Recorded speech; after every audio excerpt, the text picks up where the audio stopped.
Hi, Marian. I think maybe you can go ahead because, Okay. yeah, I think you can go ahead because nobody has Okay, typed anything in the chat saying that they can't hear you yet.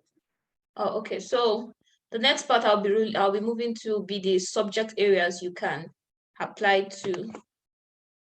So you can apply to quite a number of subject areas. They're more like where you wish to focus on. Like me, I studied business administration in the University of Benin. So I am in the business and management field.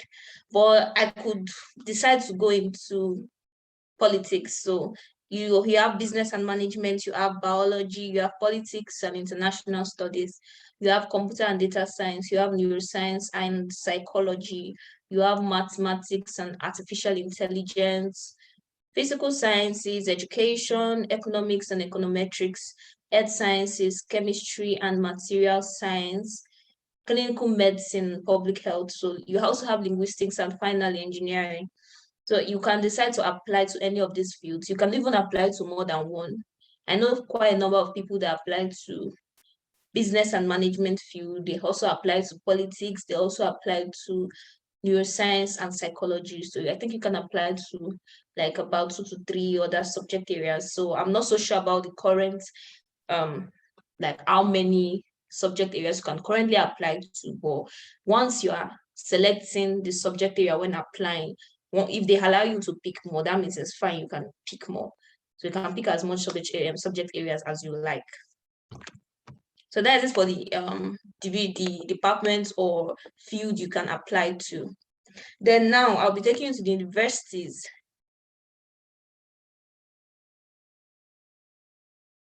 That you can also you get the scholarship before you gain admission. So it's not like some scholarships in the UK or US where you have to apply for admission first, then you are considered for a scholarship. This time around, you apply for the scholarship first, then after you've gotten the scholarship, you can decide to choose. Though when you're applying for the scholarship, you choose the universities you want, but you are not given admission yet until you get the scholarship. So we have Higher School of Economics, one of the top universities in Russia, which is where I currently study. But it depends on your course. Not all these universities have the course you want. So for engineering guys or tech guys, they usually go to MIPT, which you can see on my screen, Moscow Institute of Physics and Technology. Or my school is basically they do more of research. So if you are that kind of a research enthusiast, though they might offer a lot of departments you might want to, but just have it at the back of your mind, they are going to be doing a lot of research because it's a research university. Then you have Tomsk State University. I don't need to tell you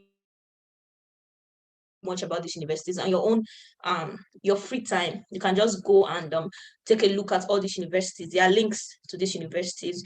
Check out their location. For me, I checked out their location.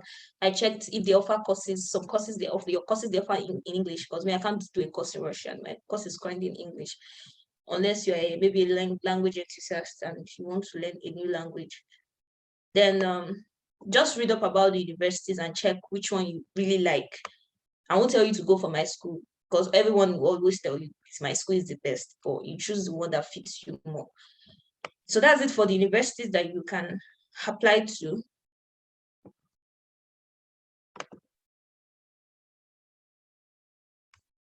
Just a minute.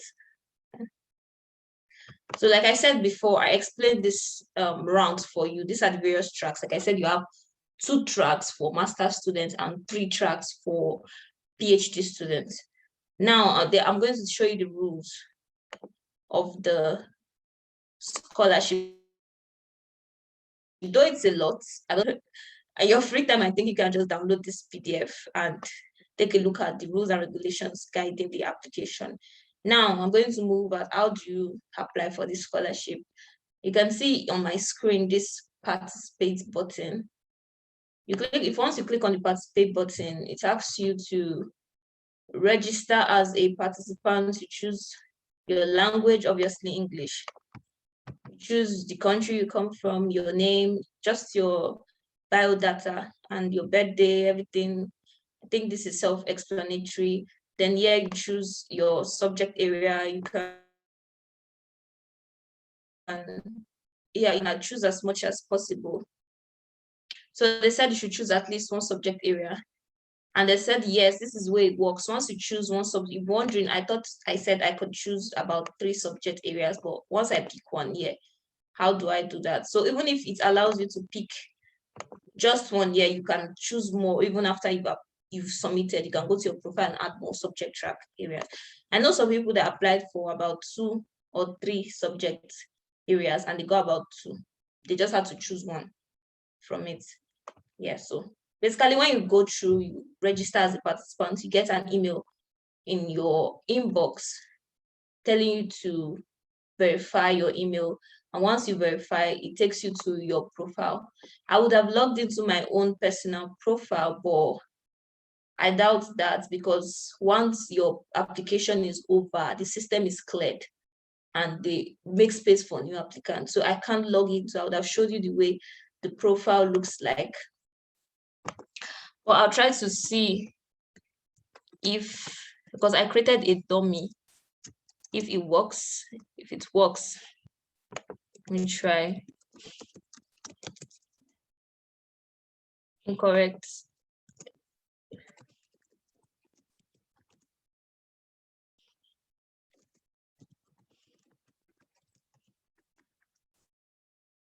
It's not working.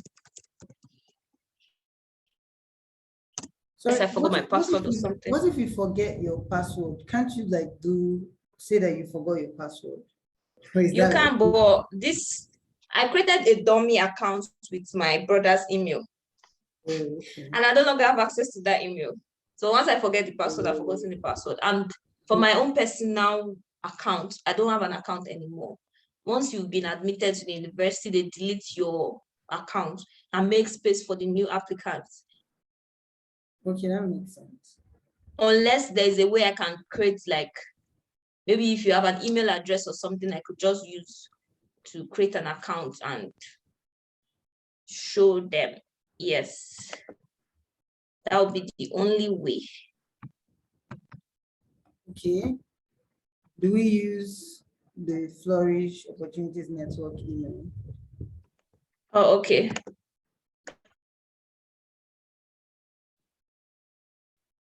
So to create an account, you have to fill all these things first before you're able to create an account.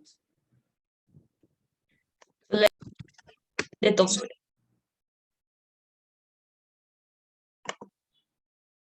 Have to what? I was asking if you had to fill the entire form before you were able to like create an account. Yes, you have to. Wow. But this for the form is not quite much. Let's say this is 21st of November.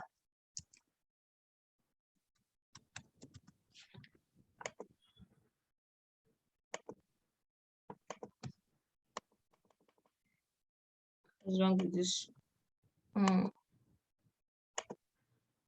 is it not showing me?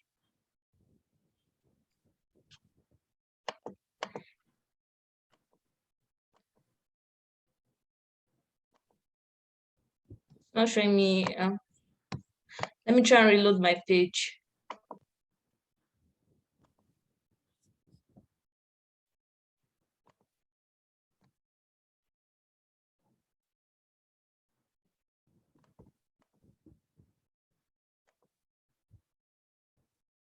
Oh, then I'll go with 2005. There's a limit to the age.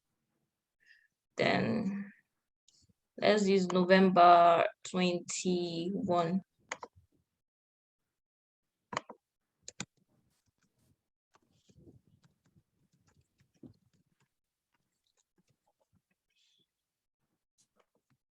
No. Osita, can I have your number, or is it really important? Let me just put a random number.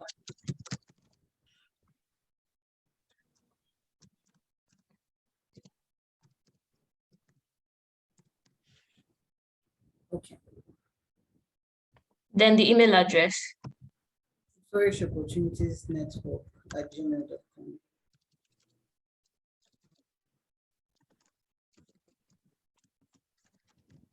Hope I'm typing the right thing. Yes, yes.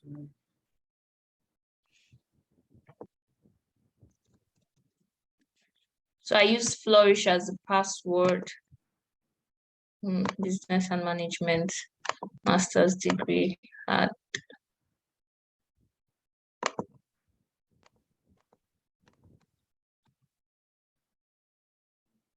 think there might be something missing.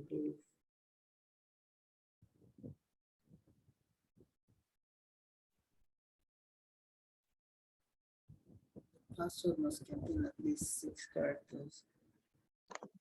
Yes, language. There's language and there's country.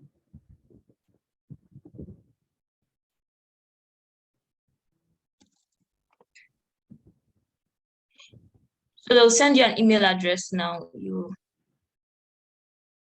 help verify. Sure.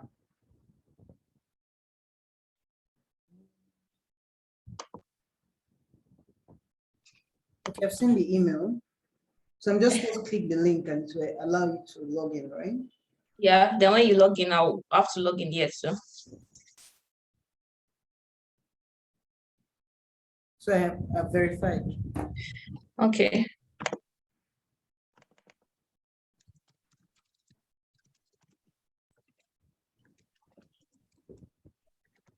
Opportunities network.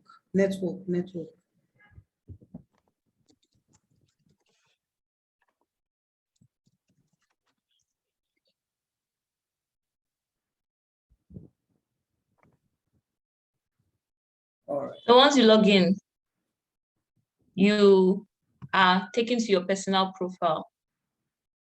So this is your personal profile with all your information.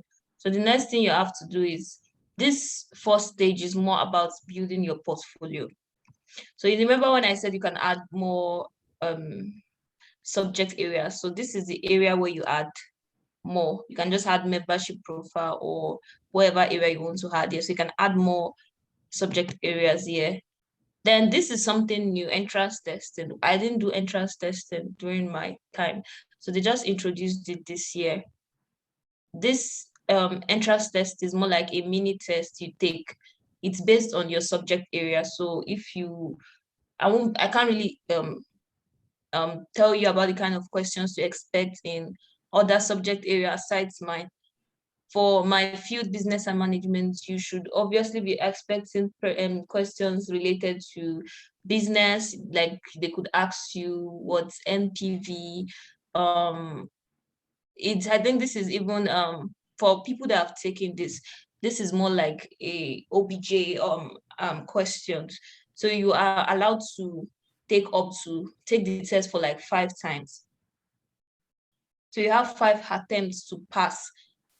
You have 5 attempts to pass the course.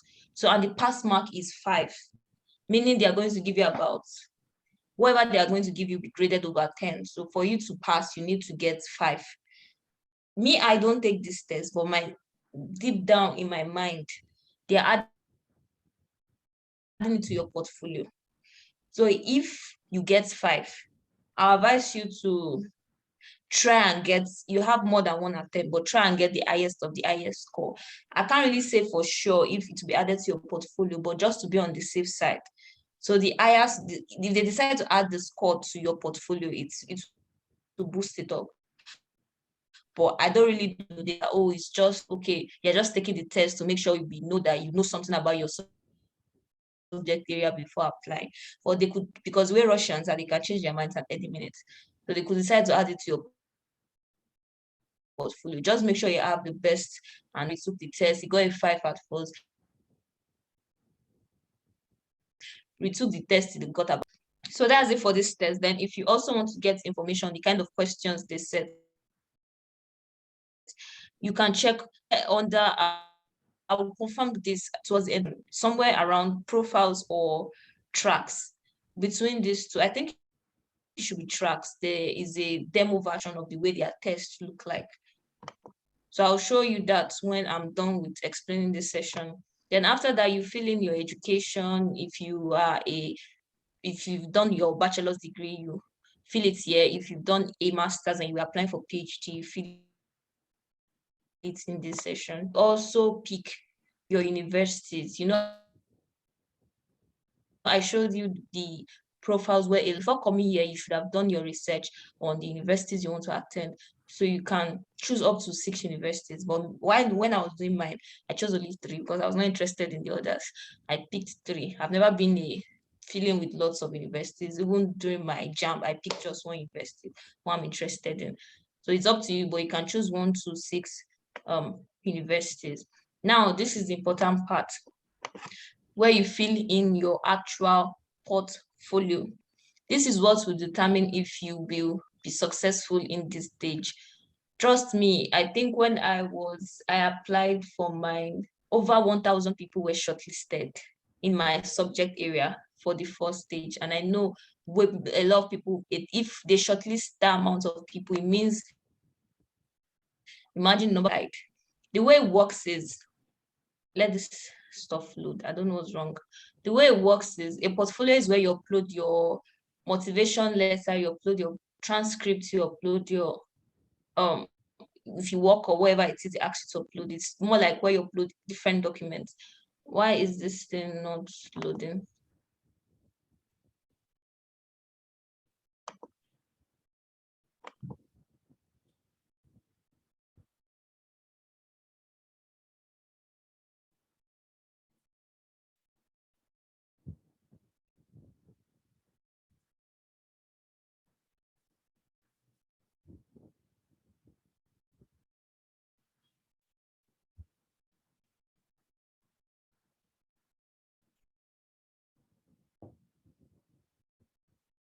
It's possible that their site is down. Maybe a lot of people are applying this year. And you know, it's almost the deadline is almost here.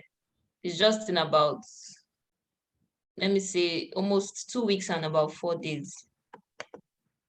But still, their website is quite good. I don't know. This is the first time I'm experiencing such on their website.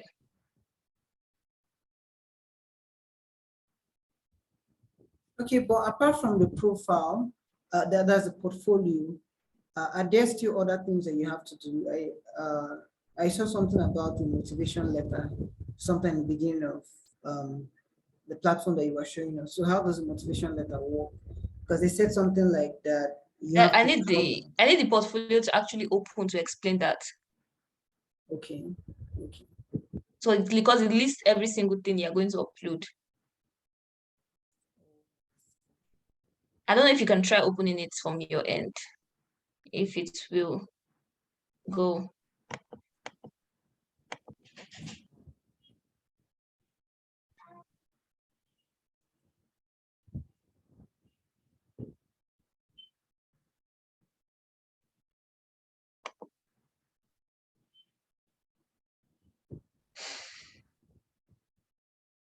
What did you say the password was again? Flourish.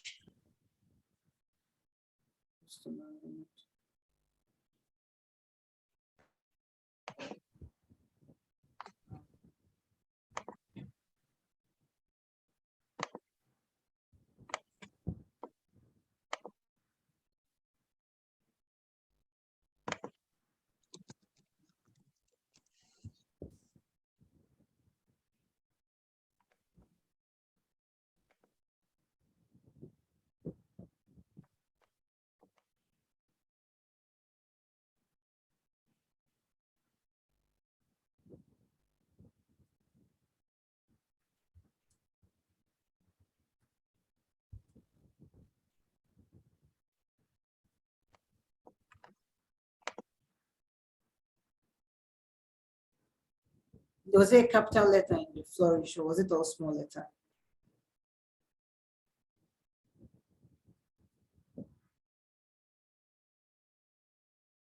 All small letters. I was asking if there was a capital letter in the Flourish. No, there's no capital letter.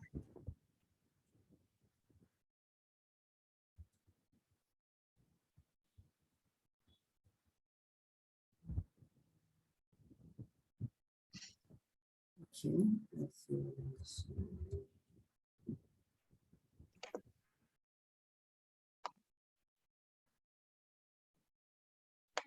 Okay, It said click failing. I just clicked it, so if it works, then I will share my screen instead. Okay.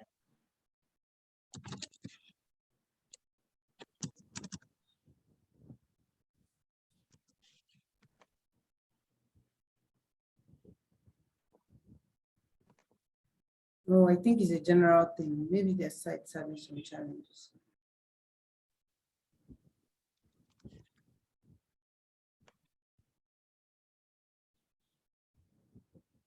I'm experiencing the exact same thing.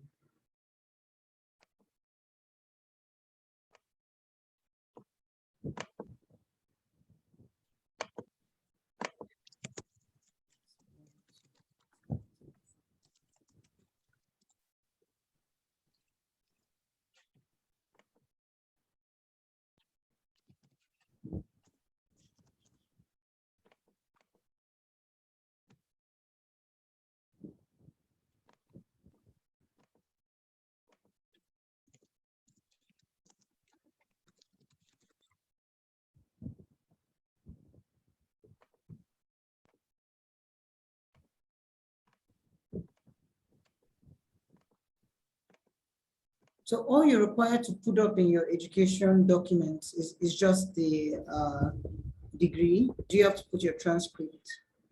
Yes. So both of them, is it? Yes.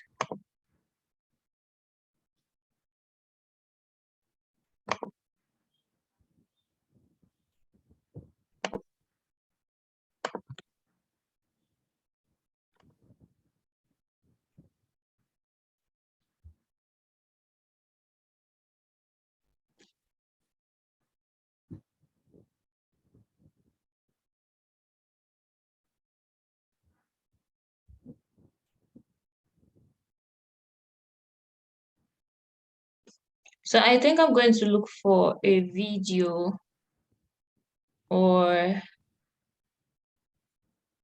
somewhere. I think I should have this.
Can you see my the YouTube video I'm currently Yeah, I can see it.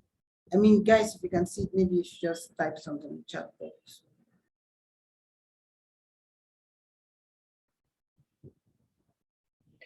check, yeah. No, okay. So this is what the portfolio looks like. You have to fill in. The bad thing is I can't really click on the portfolio letter, sorry, the motivation letter. So for you to take the first test that I showed you, the first test when you have to get a minimum of 5, you have to have filled your motivation letter. So you can't do a motivation letter in advance. The way the motivation letter works is they ask you some questions. Let me see if the video clicks on the motivation letter section to know the questions that fall within. Or you guys can actually even do this on your phone right now and check. So the motivation letter, once you click on this thing that looks like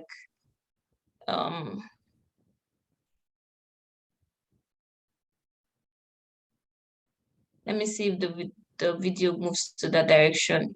I hope so. Yeah, you see where the arrow is. There's one thing that looks like under actions. If you click on that stuff under actions, there's a drop down. They will ask you some questions. So that's where their motivation letter works. You just give answers to those questions. Okay. So is there a special way of maybe answering some of those questions?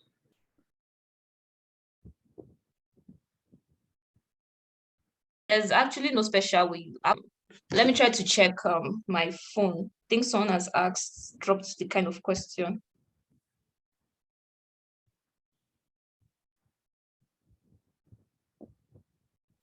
Okay, so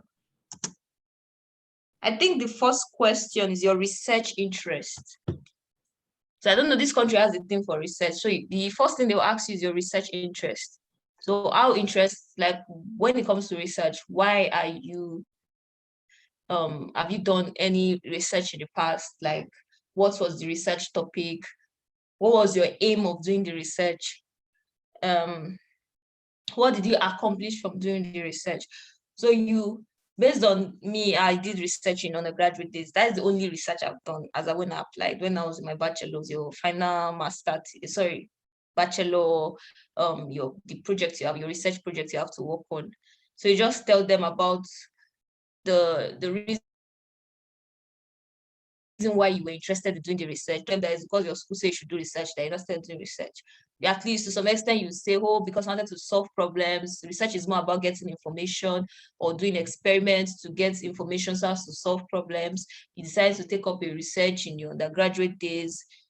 For master students, they will expect more because masters, they do more research than undergraduate bachelor's degree holders, like people that are in their undergraduate level. So you tell them, I was interested in discovering, I did a research back then in relationship management and customer retention.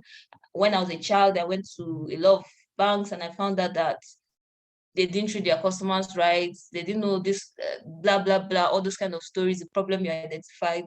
Then when you had the opportunity of doing a research in university, you pick the topic and later discovered this based on your research and all that. And just kind of a more like convincing story of your research interest. So you can just base it around what you did in your undergraduate days. There's really not much big deal. Someone that knows how to use English to a very good extent to be able to write something substantial. So they don't need you to write the whole book, but whatever it is you're writing, just try to be as detailed as possible. So like I said, you tell them why you are interested in research, and if you've done any research in the past, what did you focus on? What problem did you solve? How did you go about? Was it successful and all that? Then the second question is focused on 1 minute, your personal goals. So what is it you want to achieve? Like, what's your aim personally? So you can just tell them, it could be you want to become maybe a specialist in, for me, a specialist in learning and development. You hope to achieve this in like 5 to 6 years time. This is the reason why you decide to do this and that. So it's more like what you aim to, you want to achieve. That is more like your personal goals. So you just center your message around that. And you also be asked your professional achievement. So yeah, you can tell them if you've worked, your work, if you've worked on a project with people, what you've achieved, if you've had any kind of accomplishment, maybe when you were doing your bachelor's degree, sorry, when you were doing your undergraduate days, when you were studying, you were involved in a lot of projects and all that. So, or there's some people that actually work while they are studying, so you can tell them that, because it's more like a professional achievement. Then when you graduated, what did you do? Were you able to, did you lead a team and all those kind of issues? So I just want to know your professional achievements in general. I think the fourth question is your reason for choosing the subject area. So what is your motivation for actually, if you chose business and management, what's your motivation for it? So you have to like just tell them, I can't, for me personally, I've always been interested in running a business since I was a child and all that. So you can just always tell a story. Stories are really more entertaining and catchy for me. The reason why you chose to study that subject area. Then the fifth reason is, why did you choose Russia? All of us Nigerians, we know that we don't have a specific reason for choosing Russia. We're just interested in scholarship, anything that will take us out of the country.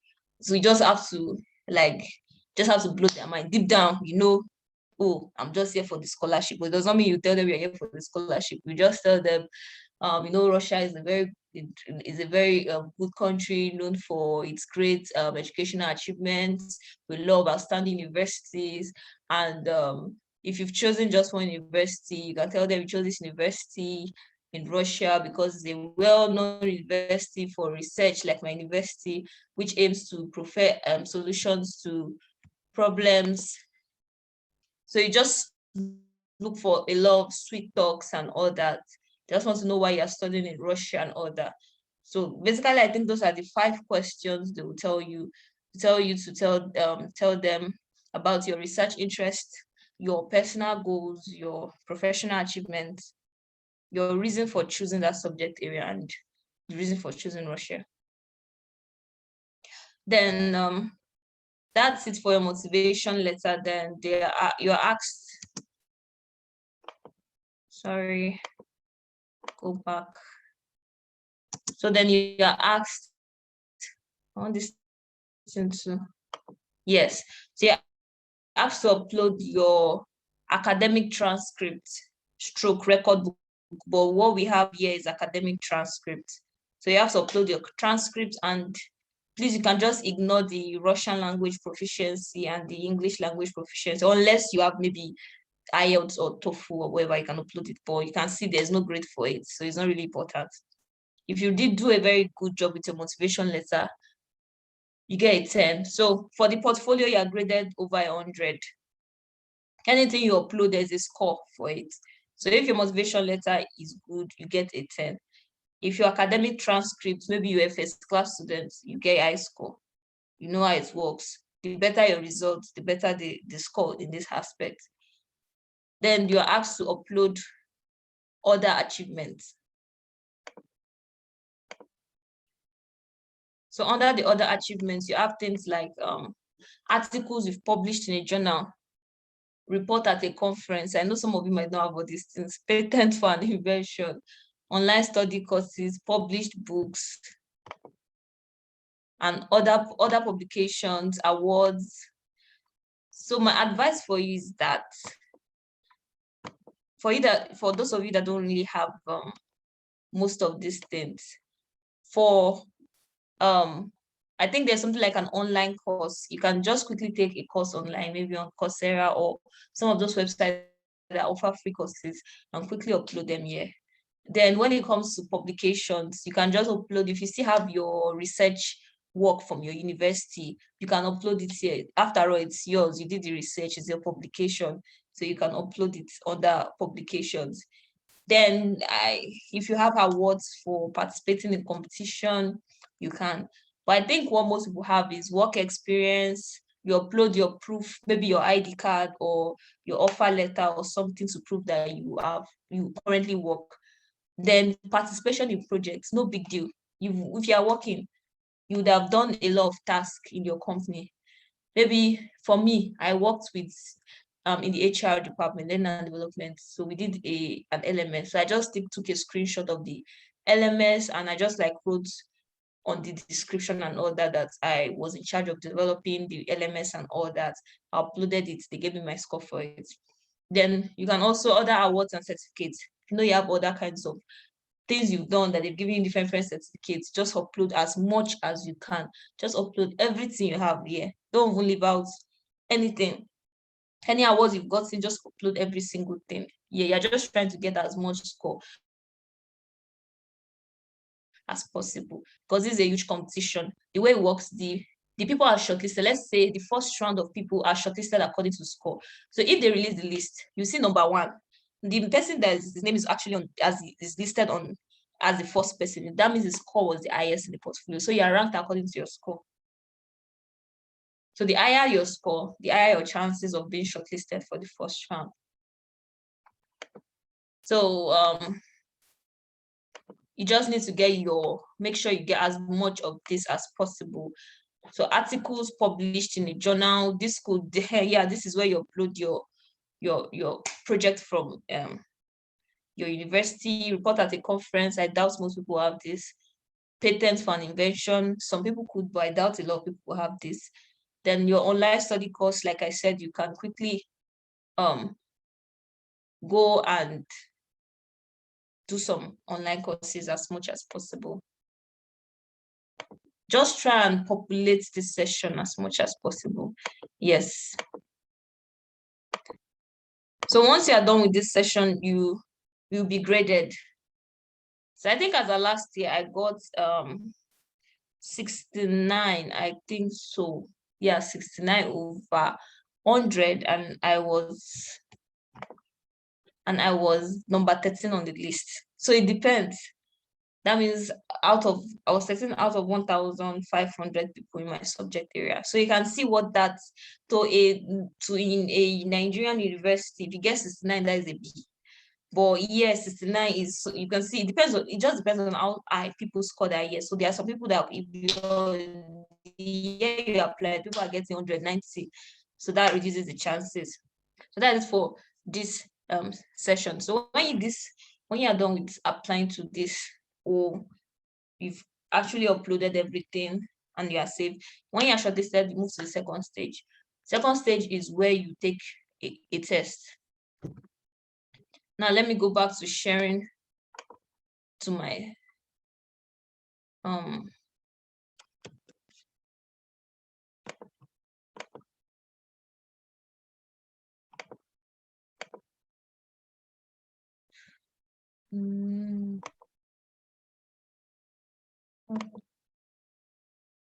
the right place. Yeah.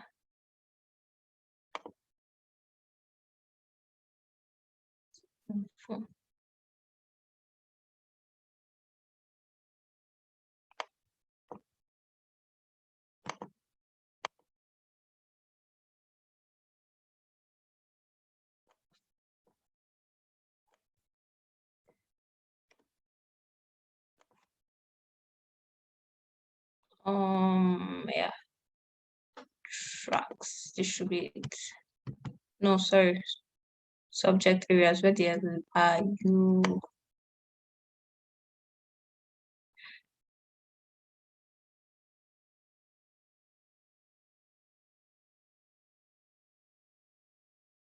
Yes. So you come here, you see something like materials. So like I said, this is where you have to download this. It will show you the kind of questions or things. That is if they've uploaded it though, but I think they should have. It shows you the kind of questions you should be preparing for in your second stage. So when you're shortlisted after the first stage, you are, wow, this is strange. This should be translated to English.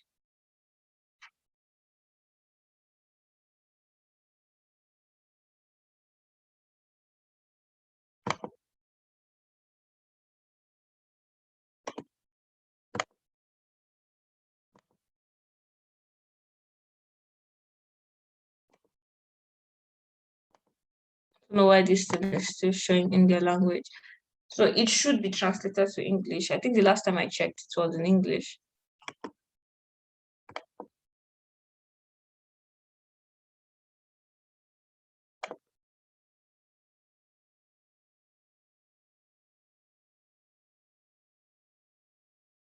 Still the same.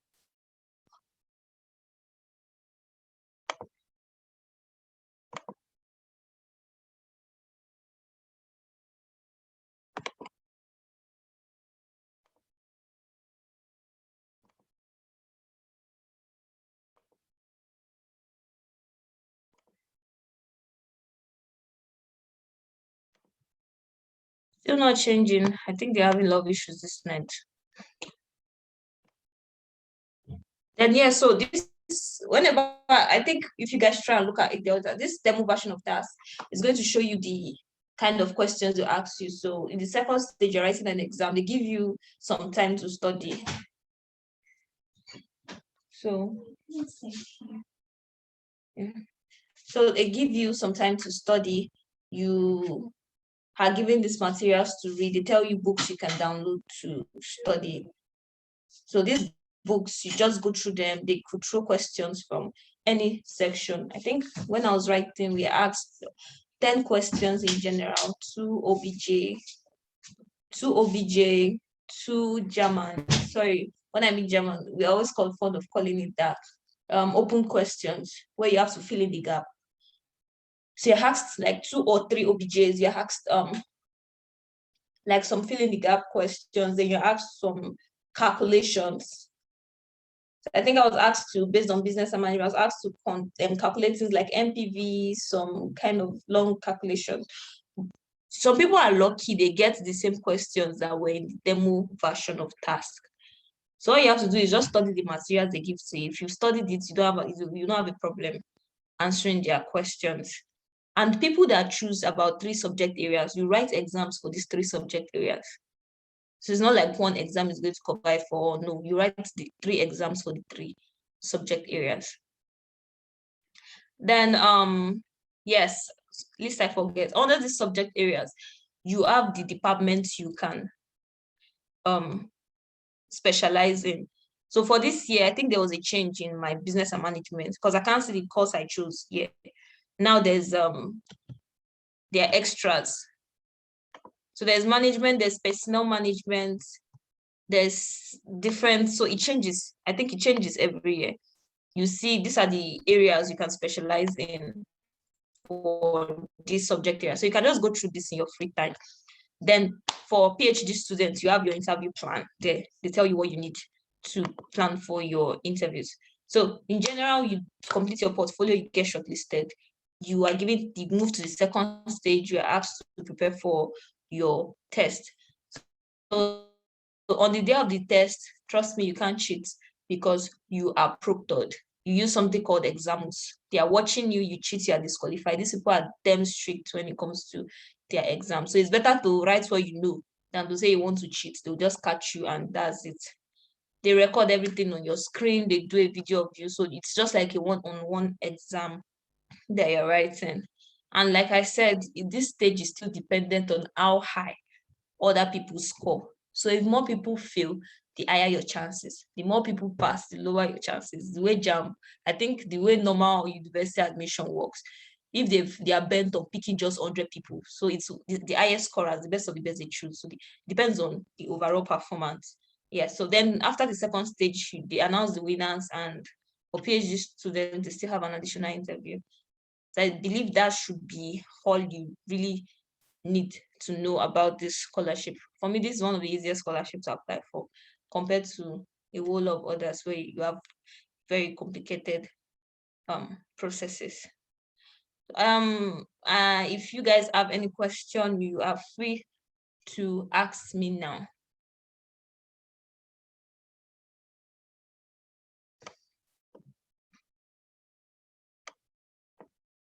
So if you have any question, you can ask now. Thank you, Miriam, for that really very exhaustive explanation of the process for applying for the Open Door Russia Scholarship Challenge. So I'm really guessing that some people still have some questions because, I mean, when you explained the motivation letter part, there were things like research. You said something about research interest and all that. So guys, she's here now. She's actually really, really very busy. So I don't really know if you enter into a DM and send a message when she's going to respond. So if you have a question, It's how they want to enter into the DM that is the problem. LinkedIn doesn't work here. so if you have a question now, I think now would be the best time to bring it up. So you can just type in the chat or indicate with the reaction button and raise your hand so that we can give you permission to unmute yourself and speak.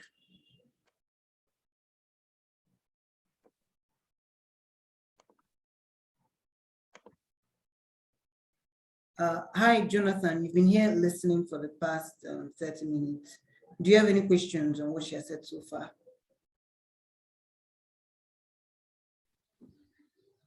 Hello, good evening. Yeah, good Yeah, evening. thank you for the question. So actually, I already submitted my application like I think 2 days ago. So and I think I just did mine using discussion and just followed the instruction. But from what you have explained, it's actually I think I did the right thing. But in the portfolio section, some of Okay. the things I did or some of the things I maybe consider as achievements, I can't submit the form without uploading an image or something. So some of those things they really don't have maybe an image or whatever, and is required before I can like add it as an as a portfolio. I have to like add maybe an image of what what I feel inside. So some of them I just like uploaded the flyer of the event or the poster or something. I don't know if that's the right thing or if it's not something that might be acceptable. Okay. Marianne, I don't know. Did you hear his question? Oh, just to be clear, so the maybe some of the aspects of the subject area, sorry, the portfolio where you were asked to submit, let's use maybe your work project. You just did a picture or something and kind of uploaded, and you're wondering if they consider it, right? No, no, no. I think Yes, he was saying, what if have it the doesn't event. have a picture? What if you did a Yeah, project, you don't like have like pictorial evidence of what you did? yeah, That's what you were exactly. saying, right? Yeah, Yeah, okay. so I just uploaded like the flyer or maybe picture of me at the event or something like just but not like it's not. I don't know. It's just maybe picture of me at the event or another one. I uploaded the flyer of the event. So I don't know if that might be accepted. How would they know that it's actually true or something? Oh, okay. To be honest, this application is kind of subjective. And that's why I'm a Christian and I always bring Christianity into it. For this application, it's not just one person that looks at your the person that might look at my portfolio and score me might not be the person that looks at your own portfolio and scores you, because there are thousands of people, one person can do the job. So I would say for me, when I was up doing the project for the LMS, I just did a screenshot of the website and uploaded it. So I can still say it's a bit subjective. It depends on whoever is looking at your portfolio. So the person might look at it and say, okay, why he tried them. He tried to represent whatever he's trying to say. Let me give him his mark. But someone else might still look at the same thing and look, oh, what is this one putting? Let me give him 0. So I'll just say it depends on whoever is looking. I can't give you a full assurance that yes, they're going to give you your mark. So it's just kind of subjective. If whoever is looking at it tells, like, he accepts whatever picture you upload as that. So I don't know if you get what I'm trying to say. I can't give you a yes, they'll give you your mark. It just resides on whoever is, if the person is convinced. Thank you. I You're think what welcome. she's saying is that you should start fasting and praying. That's another way to say. But yeah, I wish you all the best in So your you, application. if my colleague, not my colleague, my classmates, we both graduated with the first class. We uploaded the same transcript from the same university, but I got a higher score than him in my transcript section. So tell me what is the difference? The same school, the same results. He even did better than me in GP. His GPA is way higher than mine. So why is it I got a higher score than him? It's because it's different people look at your portfolio. So this person might, okay, let me give you. It's just the same way your lecturers mark your theory exam. They give this person 10, they give you 5, 4. Oh, So that's the way it works. okay. All right. Thank you. So Temita has been raising up his hand. His Yeah, hand is spinning. Temitayo. Temitayo, please go ahead.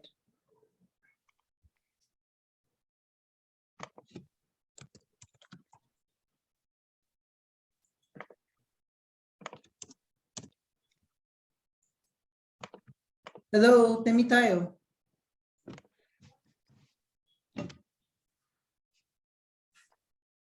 Temitayo. Maybe he was raising his hand and then he now sort of left his computer. But maybe we should ask if there are other people that also have. Yeah, sorry, this is Jonathan again. So what's like the turnaround time? When should we expect like a response from them on next steps? Okay, so I think it's stated on the schedule. You should expect maybe on the 24th of December for the first round. Yeah, Temita, we can hear you. We can hear you.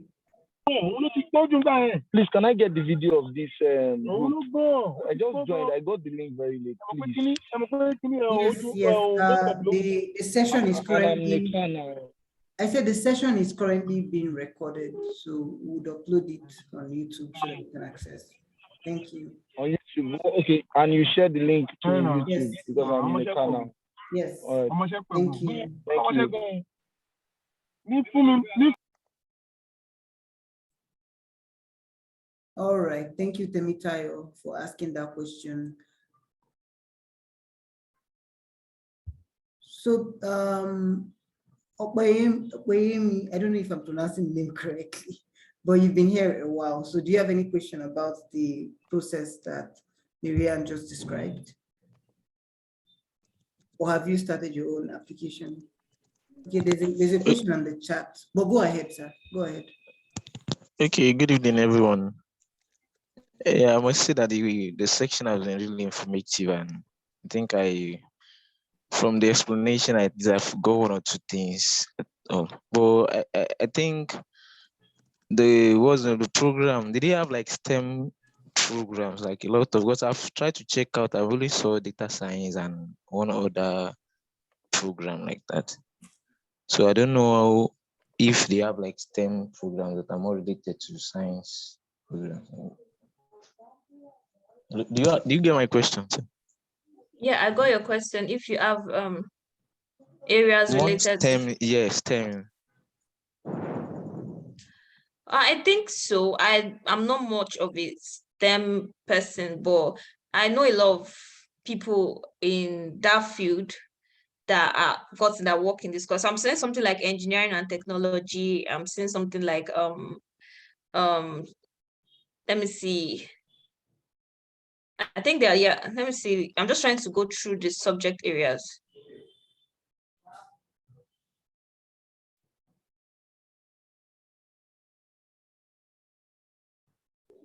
So yeah, I think let me just I think there's a lot of STEM subjects. I'm actually in the science. I applied for IT security, and I think that's so when I was applying, I saw a lot of subjects, artificial intelligence, and other science related subjects. So what I did is I first searched for the courses offered by Russian universities and take note of the schools and the courses. Then before I went to open the website to fill them in.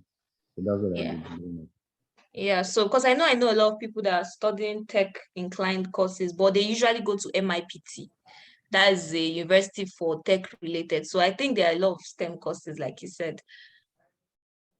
But you can I sent a link of the subject area, so you can just go through. Yeah, I got it now. Okay. Okay, thank you so much.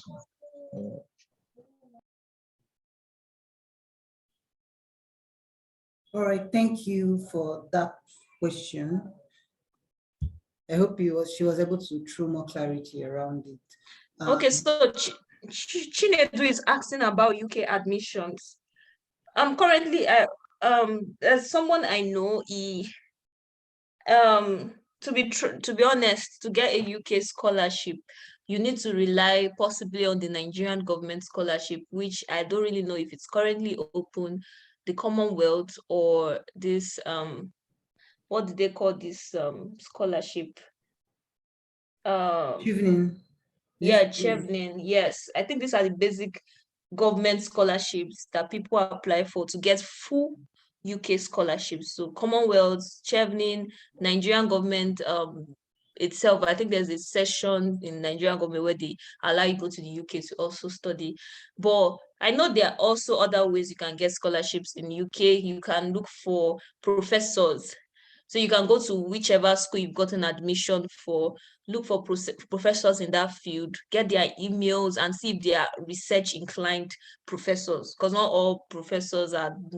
You send them a mail. Like, I've not really done that, so but I know you have to send them a mail. You do your research and how to write an outstanding mail to them, asking them to, if they need a research assistant and they are willing to cover your tuition fee. You need to read up about these professors, know the kind of research they've done in the past. In short, you can even look, sir, I was interested in this, your research on something, something, something. To me personally, I feel this is my opinion. They want to know you're interested in their research. So just compile a mail, a well-detailed mail, and send it to. Some might not reply. If you're lucky, some might reply. I know some people got scholarships in the UK like that, and in the US sending mails to professors directly. Then a third way, UK is a country that does not really offer a lot of scholarship opportunities. Like, how I put it, it's not as easy as non-English speaking countries. Most times they just give you partial scholarship. So for partial scholarships, you can go to the university, you go to the university profile, you look at their course. If you have IELTS, is a big way to get some. I've waived GRE and GMAT for this year, so you can apply for their scholarships even without it. But if you have it, it gives you an extra point. So you put all this stuff, then you apply for their scholarship. Some schools offer scholarships alongside their admission. So once you apply for admission, you're considered for scholarship. But I think the ones people really get a lot is the research assistant, where the professor pays your tuition fee. My friend that is currently studying on a 50% discount in Leeds University, he didn't go to a research assistant position. He applied directly to the school.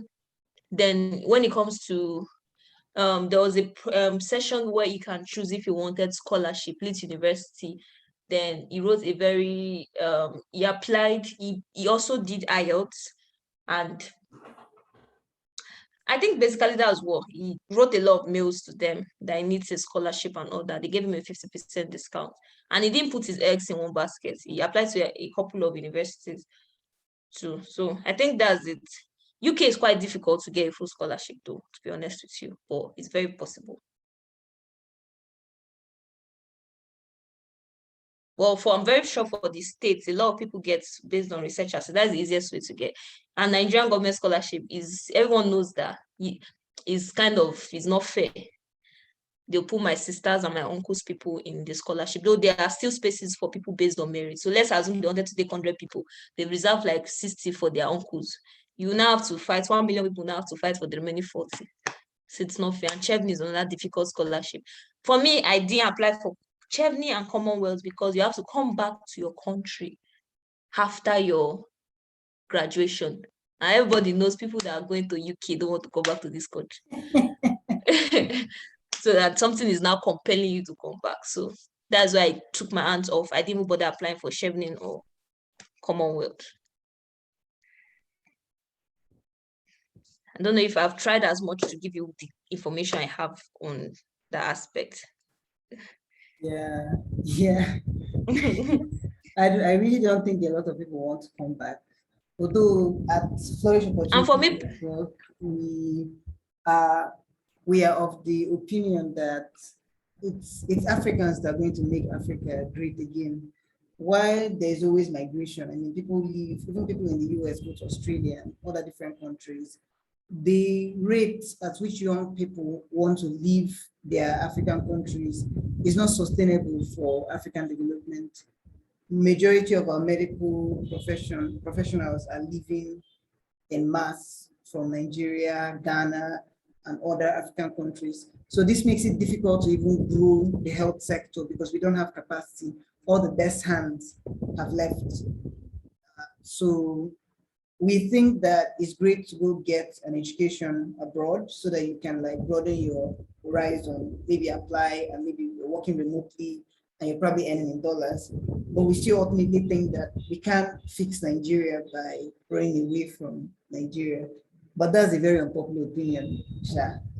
So my advice for you is, even if you see a scholarship in, I'm not saying you should go to Iraq or Iran, but Germany, I think Germany is a good destination. Germany is a very nice place. And Russia, where I am too, it's not like I didn't want to go to a UK university too, but sometimes coming to these countries makes it easier for you to get to your final destination. I know a lot of people that came to Russia and they like don't speak English in Russia, but it was just a way to get to the US. So they come here. Then I know a guy studying the States now. It's way easier for him to move compared to it's easier to use a master's degree in Russia to US than to use in Nigeria and directly from Nigeria to the US. You know, I mean, I know a lot of people that they've denied their visas, student study visa. The guy wanted to cry because he was going to the state. They denied a lot of visas, but from here it's way easier. So you can just spread your eggs in different baskets. All right. I hope everybody heard the last thing she said, spread your egg in different baskets, including maybe voting for Buhari in 2023. So that we might have. Thank God I'm not in the country with you guys. You can vote him again. Maybe the next thing is to change Nigeria to add the people to unite. I mean, they promised next level the last time. Maybe this thing will be the other level. Who knows? Next level. The other level. So guys, thank you so much for being present to this time. I think we're still open to take just one more question before we call it a wrap. But it's been really great having you around, Mary-Ann. And we hope to also maybe invite you in one of these days, tell us about your experience in Russia, whether you are enjoying the food, whether the weather is too cold, and just how an average international student that gets there is sort of able to figure out how to do things within a short period of time. You know, whether it's very hectic, like study is really, really intense, that people don't have time for social life. You probably want to know some of those things subsequently. Okay, no problem. Please, can you do a recap of what you have discussed? Isaac, we recorded the meeting, so we'll just upload it on YouTube and share the link. So that's what we'll do, so that we don't have to like go all over what we have been saying earlier. All right. So thank you so much, Mary-Ann. We're looking forward to seeing some of the people here that are participating in this event, you know, getting to the second stage of the Russian Scholarship Challenge and eventually passing the exam. We're really grateful because it's these little things that make the difference and how people go about their application. So we'll be sure to send the recorded video across so that people that were not here or people that came late can still like listen again and like pay attention to the parts where you described how to go about writing the motivation letter, as well as how you should go about uploading your achievement so that you can get the highest marks in the portfolio. So we're going to do that. Okay, thank you very much, guys. All right. Do have a lovely evening. I think we'll call it a wrap here. Bye-bye. Bye.